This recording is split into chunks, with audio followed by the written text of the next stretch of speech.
Now, I've spent a really long time playing video games. Straight out of the womb, I was playing Minecraft on my iPod Touch with my brothers. But recently, as a college student, I haven't had as much time, nor the motivation. So one day, when playing the game of life with my friends on Tabletop Simulator, I had a realization. I never finish video games. So why don't I ever finish video games?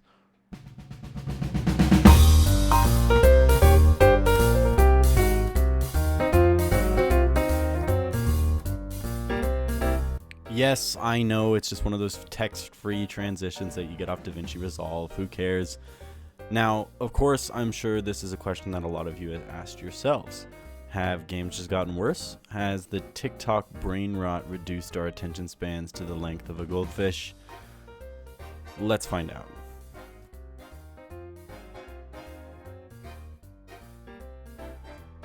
So, before we look at the games I've never finished, let's look at the games that I have. I'm sure a lot of these games aren't going to come as a surprise as to why I finished them, but I want to talk about the list of things that I find important in a video game, for retention at least. Now remember, this is what I think, not what you random person on the internet thinks. The first thing I want to talk about is gameplay. Easy answer, but let me explain. The game has to feel good to play. It needs to be satisfying. If I'm playing a racing game, I need to feel like I'm driving 120 miles per hour into a retirement home. If I'm shooting a gun, I need it to feel like I just stole the officer's service weapon and I'm currently using an on-set officer. If it doesn't feel satisfying, then it's just not worth playing. Now, story. Of course, this just goes for single-player games. My friend group mostly plays extraction shooters and Gmod, which could be considered its own category of game. The story needs to be engaging, it has to be unique, and most importantly, you want the main character to be likable or devil incarnate. Either side is good. And finally, of the big three, vibe. This goes without saying that it's similar to gameplay, but this is more of a setting, lighting, lore, design, soundtrack, and everything in between. Just like a tsunami, if the vibes of the shoreline are off, run away as fast as you can and don't look behind you. So just to visualize this a little bit better, I've made a pie chart to show the percentages of these big three. You see gameplay here is 40, story is 35, and vibe is 25. So let's say to reach a level of finishability, you need at least a 70%. With this in mind, gameplay comes first. If the game feels good, then the game is good. Because your vibe and story values are always going to be kind of high. Modern video games have some really good vibes and some decent stories more than 60% of the time. But if the game is glitchy and a buggy mess, then it just isn't as good, even if it's funny. But with this pie chart in mind, I want to talk about some of the games that I've finished before, and give them a score based on this pie chart, just as a baseline. Now, I want all of you to keep in mind that I am not a good game reviewer, and this pie chart is heavily simplified. I'm sure I could come up with hundreds of things to make the game good, or absolute dog shit.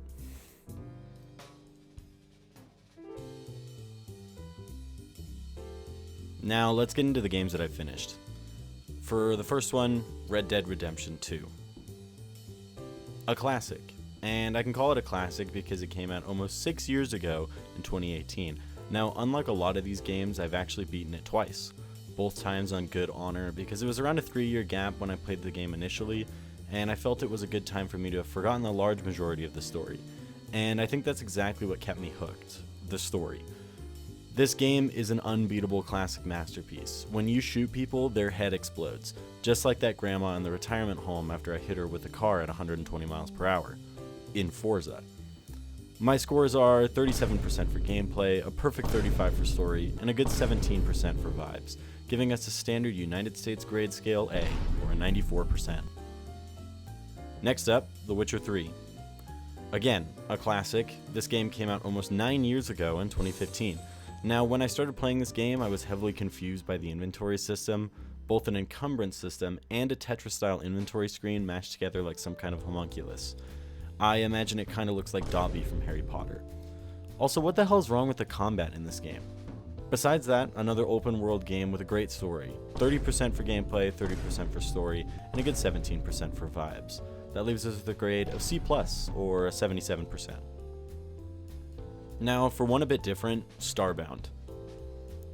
This is an indie game that came out in about 2016, though early access was out way before that, from what I can remember. I've beat this game probably 10 times or so. Granted, it's not the longest game in the world, with the story only lasting around 25 hours. This game is always something special. The vibes, the soundtrack, everything in terms of the atmosphere is perfect in this game. Gameplay, I'm going to give it a 35%, story 25%, and vibes 25%. This gives it a passing score of 85% or a B. This game just really hits that nostalgia factor for me every single time. So now that I've very quickly ran through 3 examples of games that I've beaten before, it's time to make everyone mad at me by not completing the next mentioned games.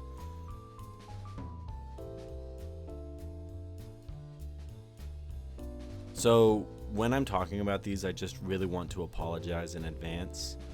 The first one is Elden Ring. Okay, I know it's one of the most liked FromSoft games ever, but it just didn't feel right to me. The gameplay feels clunky and unsatisfying. The one time I enjoyed playing this game was after beating a boss, not fighting it.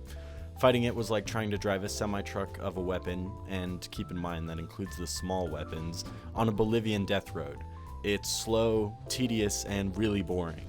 Not to mention dangerous. I've raged so hard at this game, the thought of breaking my controller was really enticing and seemed to be welcome with loving arms. But I'm afraid of rejection and decided against it. Gameplay 25%, vibe 20%, story 20%, overall a grade of 65% or a D. The almost passing grade does explain my almost more than halfway through the game run though. Next up, Baldur's Gate 3. Yes, I know, another one of the most widely received games of 2023.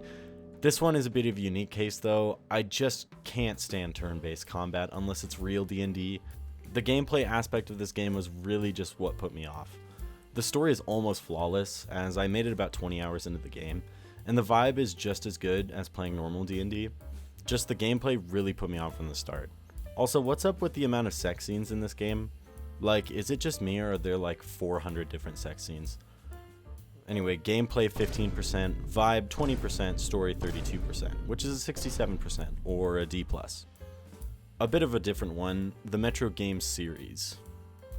Now, Metro as a series is some of the best post-apocalyptic horror vibes that you can get, at least in my opinion. Though, when it comes to gameplay, the game feels slow and the story seems even slower. Though this isn't a hit at the games, this is just a personal preference.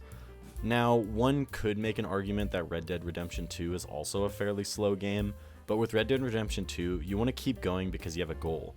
In Metro, your goal always changes. You're always going towards something else, helping someone else. It never really stays the same. The vibes in Exodus are some of the best ever though, so I will give it that. Gameplay 23%, vibe 25%, story 17%, total score of 65%, or a D. And finally, I just wanted to list off all the other games in my Steam library that I have started but yet to beat.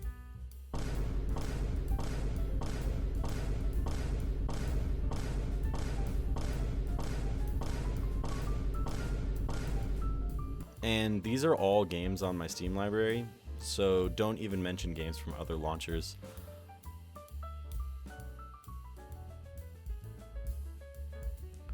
Now, the games that I haven't finished all have something in common. The gameplay. And this ties back into the realization that I had before. The reason I don't like playing these games after a while is because the gameplay just becomes boring. It doesn't feel satisfying anymore, and I don't want to play it anymore. It's kind of like when you're a kid and you beg your parents for that really cool toy, they buy it for you, and then 2 days later it's in the back of your room because you got bored of it. You know what my favorite toy was as a kid? These tiny little model trains. You know why?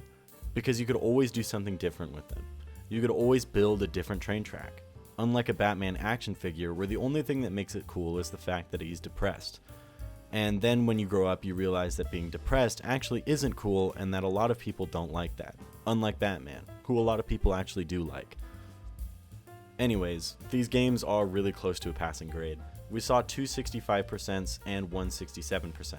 So am I just being picky? I very well could be. But I also think there's a reason for this. These games were just this close to keeping me hooked every single time. I started them multiple times in some cases, hoping that I could finally get hooked enough to play the games all the way through. The story was gripping enough, the vibe was really hard, but there was just one thing off about it every single time. The repetitiveness of the gameplay. When you play a game, you want things to change. You want to meet a goal, or you want to just straight up be entertained. If you get bored when you're playing to meet that goal or meet that change, you won't want to trudge through the mud to get to the other side, because you could simply find another game that is going to not have all that gunk in the middle. A game that keeps you hooked is a game that feels good to play, that satisfies you. That's why Ultra Kill is such a good game. It's satisfying yet lacks any story pretty much at all.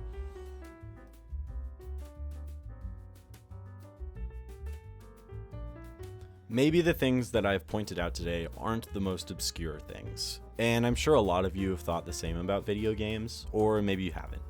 Let me know what you think, or don't. I don't really care. Red Dead Redemption 2 is still the best video game ever, by the way.